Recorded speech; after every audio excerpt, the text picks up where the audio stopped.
Hello दोस्तों, केबी pol science classes में आप सभी का स्वागत है।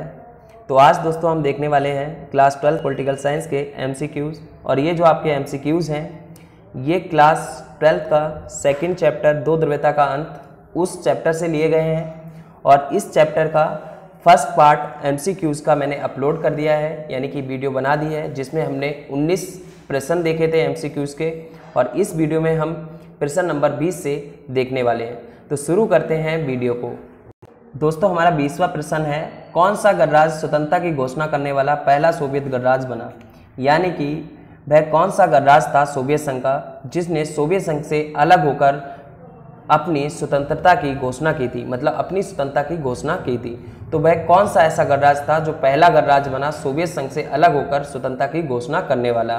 तो का ऑप्शन है लटाविया, खा ऑप्शन है रूस, गा ऑप्शन है लिथुआनिया और घा ऑप्शन है बेलारूस। तो इसमें आपका लटाविया ऑप्शन का ठीक है, करेक्ट ऑप्शन है का।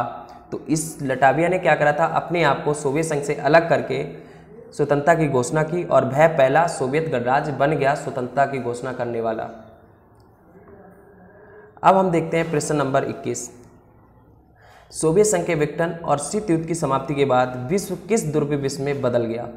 सोवियत संघ के विघटन के बाद और शीत युद्ध समाप्त होने के बाद जो पूरा विश्व था वो किस ध्रुवीय विश्व में बदल गया। यानी कि शीत युद्ध से पहले आप देखें तो विश्व जो था दो ध्रुवीय विश्व में बटा हुआ था, यानी कि एक तरफ अमेरिका और एक तरफ सोवियत संघ। तो अब आपको ये बताना है कि सोवियत संघ के विघटन के बाद ये जो विश्व था वो किस ध्रुवीय विश्व में बदल गया। तो का ऑप्शन है बहुध्रुवीय विश्व, खा ऑप्शन है एक ध्रुवीय विश्व और गा ऑप्शन है दो ध्रुवीय विश्व और गा ऑप्शन है उपरोक्त में से कोई नहीं। तो इसका आपका राइट ऑप्शन है गा, यानी कि खा ऑप्शन क्या है, राइट है एक ध्रुवीय विश्व में। क्योंकि सोवियत संघ के विघटन के बाद और शीत युद्ध की समाप्ति के बाद अमेरिका सिर्फ एक बड़ी महाशक्ति बचा था और जिसका पूरे विश्व में वर्चस्व था, तो इसलिए जो पूरा विश्व था वो एक ध्रुवीय विश्व में बदल गया। तो आपका गा ऑप्शन क्या है, ठीक है, राइट आंसर है ये वाला, ठीक है। खा ऑप्शन क्या है आपका, ठीक है। अब हम बात करते हैं प्रश्न नंबर 22, यानी कि रूस के पहले चुने हुए राष्ट्रपति कौन हैं। तो रूस के पहले चुने हुए राष्ट्रपति कौन थे, यानी कौन हैं, तो व्लादिमीर पुतिन का ऑप्शन, खा ऑप्शन है बोरिस येल्त्सिन, गा ऑप्शन है दमित्री मेदवेदेव और गा ऑप्शन है इनमें से कोई नहीं। तो आपका राइट आंसर है बोरिस येल्त्सिन। तो जो बोरिस येल्त्सिन थे वो रूस के पहले चुने गए राष्ट्रपति थे, ठीक है गाइज। अब देखते हैं प्रश्न नंबर 23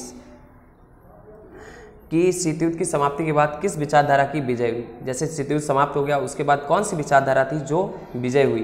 तो का ऑप्शन है लोकतंत्र पूंजीवादी विचारधारा, खा ऑप्शन है समाजवादी साम्यवादी विचारधारा और गा ऑप्शन है का खा दोनों और घा ऑप्शन है सिर्फ का। तो इसमें से आपको बताना है किस विचारधारा की विजय हुई थी। तो जो गा ऑप्शन है हमारा घा, जो घा ऑप्शन है वो क्या है, लोकतंत्र पूंजीवादी विचारधारा का क्या होता, विजय हुआ था। यानी कि जो लोकतंत्र था पूंजीवाद था अमेरिका वाला वो क्या था, जीत चुका था और साम्यवादी समाजवादी ये जो थी ये हार चुकी थी। अब आते हैं प्रश्न नंबर 24। सोवियत संघ के विघटन के बाद निम्नलिखित में से किन गणराज्यों में अलगाववादी आंदोलन चले। यानी सोवियत संघ का विघटन हो गया उसके बाद सोवियत संघ के कौन से वो गणराज्य थे जहाँ पर क्या हुआ, अलगाववादी आंदोलन चलाए गए। तो का ऑप्शन है यूक्रेन जॉर्जिया, खा ऑप्शन है बेलारूस चेचन्या, गा ऑप्शन है चेचन्या दागिस्तान और घा ऑप्शन है उपयुक्त सभी। तो इसमें राइट आंसर है गा, यानी कि चेचन्या दागिस्तान में क्या था, दागिस्तान चेचन्या में अलगाववादी आंदोलन चले थे। प्रश्न नंबर 25, तजाकिस्तान में गृहयुद्ध कितने वर्ष तक चला। तो का ऑप्शन है 9 वर्ष, खा ऑप्शन है 10 वर्ष और गा ऑप्शन है 11 वर्ष और घा ऑप्शन है 20 वर्ष। तो खा ऑप्शन क्या है आपका, ठीक है। खा वाला क्या है, ठीक है, 10 वर्ष तक चला था। यार एक तो ना मेरे को ये का खा गा घा में बोलने में ना कई बार मिस्टेक हो जाता है, तो इसलिए और ज़्यादा हेजिटेशन से होती है। और एक तो ये बात है कि यार ऊपर से स्क्रीन पे बोलना ना बड़ा मेरे को तो बड़ा अजीब सा लगता है, कोई नहीं। और प्रश्न नंबर 26, तो कौन सी दीवार शीत युद्ध का सबसे बड़ा प्रतीक थी। तो आपको ये बताना है कि कौन सी दीवार थी वो शीत युद्ध का सबसे बड़ा प्रतीक थी। तो का ऑप्शन आपके पास मिलता है चीन की दीवार, खा ऑप्शन मिलता है बर्लिन की दीवार, गा ऑप्शन मिलता है लंदन की दीवार और घा ऑप्शन मिलता है रूस की दीवार। तो इसमें जो खा ऑप्शन है वो ठीक है कि जो बर्लिन की दीवार थी वो क्या थी, शीत युद्ध का प्रतीक थी। अब आते हैं प्रश्न नंबर 27। सोवियत अर्थव्यवस्था की प्रकृति के बारे में निम्नलिखित में से कौन सा कथन गलत है। यानी कि जो सोवियत संघ की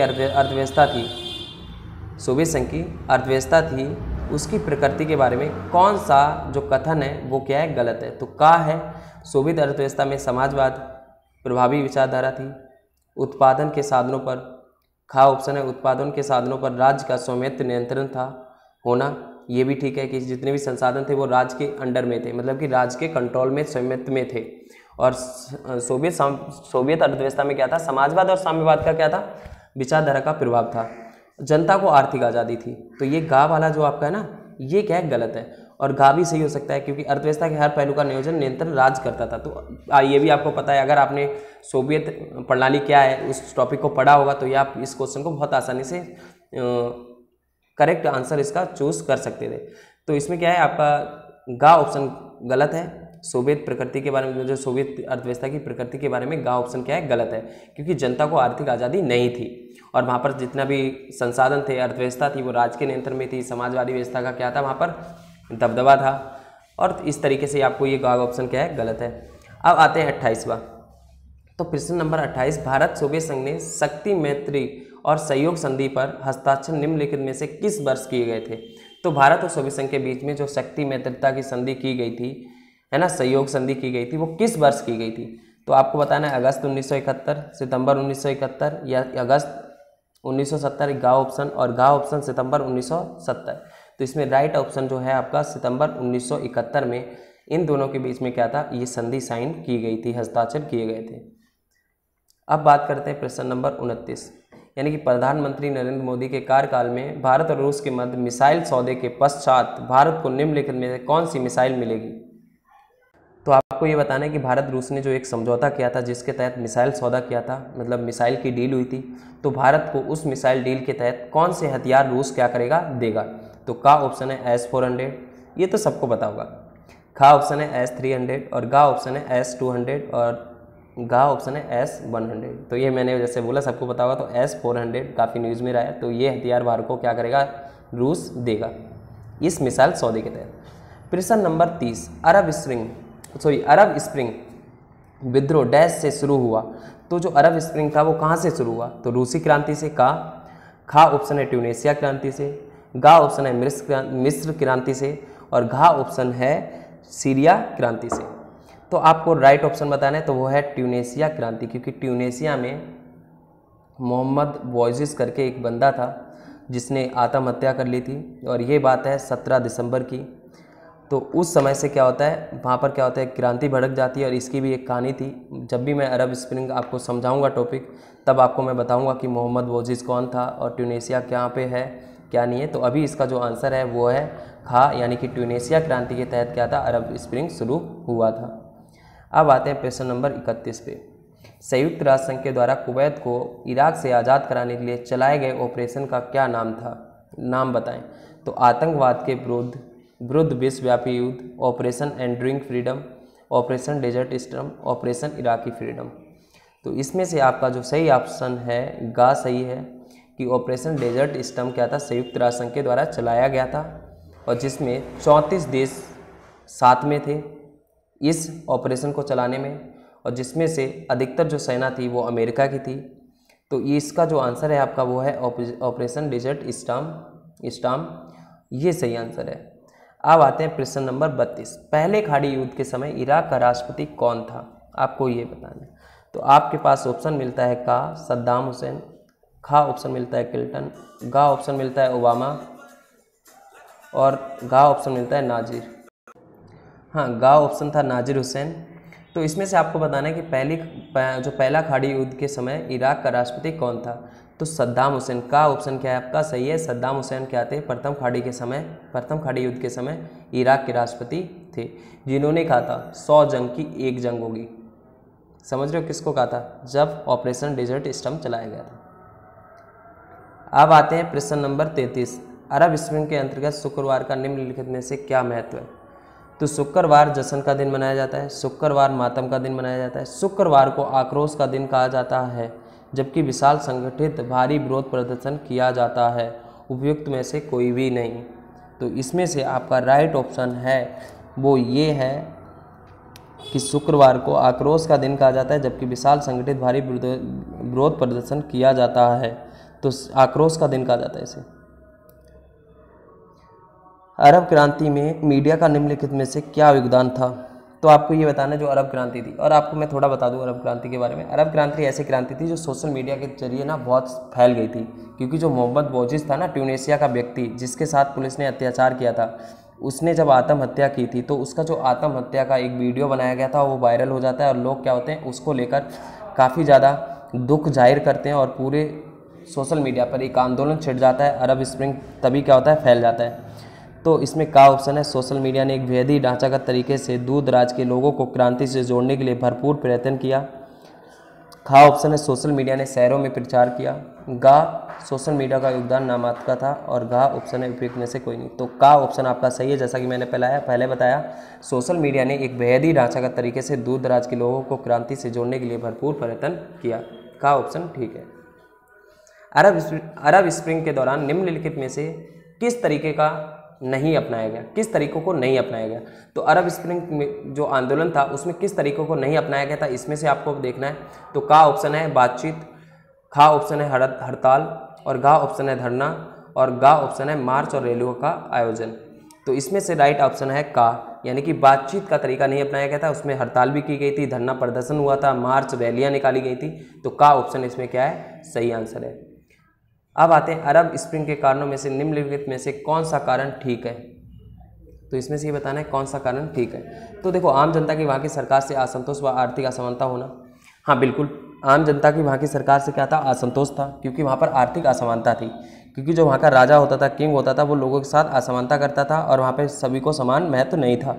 मतलब पुलिस अधिकारियों को अलग तवज्जो दिया जाता था, और वहाँ के जो रूलर थे, शासक थे, उनको अलग, जनता के साथ कोई समान व्यवहार नहीं होता था। तो ये पॉइंट क्या है, सही है। स्लोवेनियाई दार्शनिक स्लोवेस जीजेक के अनुसार 2009-10 के ईरान के चुनाव पर विरोध प्रदर्शन करना एक कारण माना जाता है। बिल्कुल माना जाता है, ये भी सही है। संभवत 2010 की किर्गिज क्रांति भी अरब क्रांति को भड़काने के लिए उत्तरदायी थी। तो ये भी ठीक है। तो उपयुक्त सभी जो गा है ये क्या है, गलत है। स्वतंत्र राज्य का राष्ट्रमंडल का गठन कब हुआ? जो CIS था, CIS का गठन कब हुआ ये बताना है। तो जो कॉमनवेल्थ ऑफ इंडिपेंडेंट स्टेट इसकी फुल फॉर्म है, और इसको कहते हैं स्वतंत्र राज्यों का राष्ट्रमंडल। तो इसका गठन कब हुआ? का ऑप्शन है 1990, खा ऑप्शन है 1992, गा ऑप्शन है 1991, और घा ऑप्शन है 1989। तो राइट ऑप्शन है आपका गा। 1991 में क्या हुआ था, CIS यानी कि स्वतंत्र राज्यों का राष्ट्रमंडल का गठन हुआ था। निम्नलिखित में से किस वर्ष प्रथम खाड़ी युद्ध हुआ? तो आपको ये बताना है कि निम्नलिखित में से किस वर्ष प्रथम खाड़ी युद्ध हुआ था। तो का अगस्त 1989, खा मार्च 1990, गा अगस्त 1990, और गा अगस्त 1991। तो गा ऑप्शन ठीक है। अगस्त 1990 में क्या था, प्रथम खाड़ी युद्ध हुआ था। स्वतंत्र राज्यों का राष्ट्रमंडल में कितने सदस्य देश शामिल हैं? तो आपको ये बताना है कि जो स्वतंत्र राज्य यानी कि CIS स्वतंत्र राज्यों का राष्ट्रकुल या राष्ट्रमंडल जो है उसमें कितने सदस्य देश शामिल हैं? तो इसमें का है 14, खा है 12, गा है 15, और घा है 12। तो इसमें जो गा ऑप्शन है वो क्या है, 12 वाला ठीक है। और यहाँ पर स्वतंत्र राष्ट्रमंडल में शामिल सदस्य देश आर्मेनिया, अजरबैजान, ये सारे देश हैं जो किसमें शामिल थे, CIS में, CIS में, यानी कॉमनवेल्थ ऑफ इंडिपेंडेंट स्टेट में जो शामिल देश थे उनके नाम दे रखे हैं। तो Armenia, Azerbaijan, Belarus, Georgia, Kazakhstan, Kyrgyzstan, Moldova, रूस, तजाकिस्तान, यूक्रेन, उज्बेकिस्तान, तुर्कमेनिस्तान। तो ये सारे देश क्या थे, CIS यानी कि स्वतंत्र राज्य का राष्ट्रमंडल में शामिल थे। और टोटल कितने, 12। अरब स्प्रिंग किस वर्ष शुरू हुआ? तो का ऑप्शन है दिसंबर 2009, खा ऑप्शन है दिसंबर 2010, और गा ऑप्शन है नवंबर 2008, और गा ऑप्शन है जनवरी 2012। तो ये राइट आंसर है का खा। 2010 में क्या होता, अरब स्प्रिंग शुरू हुआ था ट्यूनीशिया से, और वही एक घटना हुई थी जिसमें मोहम्मद बौजिज़ क्या करता है, आत्महत्या कर लेता है।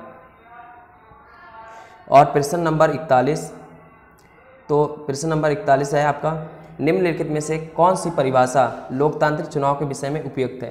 तो इसमें से ये बताना है कि लोकतंत्र के चुनाव के बारे में कौन सी भाषा उपयुक्त है। तो लोकतंत्र की स्थापना और विस्तार करना,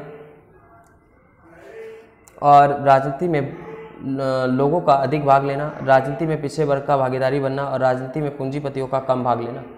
तो इसमें यह है कि लोकतांत्रिक चुनाव के विषय में उपयुक्त है, सही है, कौन सी है? तो राजनीति में लोगों का अधिक से अधिक भाग लेना क्या है? आपका खा ऑप्शन क्या है? खा वाला ठीक है। अब आते हैं प्रश्न नंबर 42। निम्नलिखित में से किस वर्ष रूस में समाजवादी क्रांति हुई? यानी कि जो समाजवादी क्रांति थी वो किस वर्ष हुई? जो रूसी क्रांति कहते हैं ना, उसको समाजवादी क्रांति कहते हैं। आपके सेकंड चैप्टर में ये पहले मतलब फर्स्ट टॉपिक में ही बताया गया।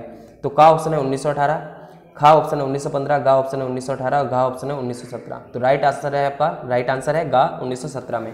तो गाइस आज की वीडियो यहीं पे समाप्त करते हैं, मिलते हैं नेक्स्ट वीडियो में। और गाइस आपको वीडियो पसंद आ रही हो, सब मतलब पसंद आती हो हमारी वीडियो, आपको लग रहा है कि अच्छी चीज़ें मिल रही हैं हमको इस यूट्यूब चैनल से, तो आपको जो हमारी जो करना है क्या नहीं करना है वो आपको सब पता है। कमेंट सब्सक्राइब जो भी करना है वो कर दो। अगर लाइक करते हो तो वीडियो को पसंद आती है तभी करना है, ठीक है। मिलते हैं नेक्स्ट वीडियो में।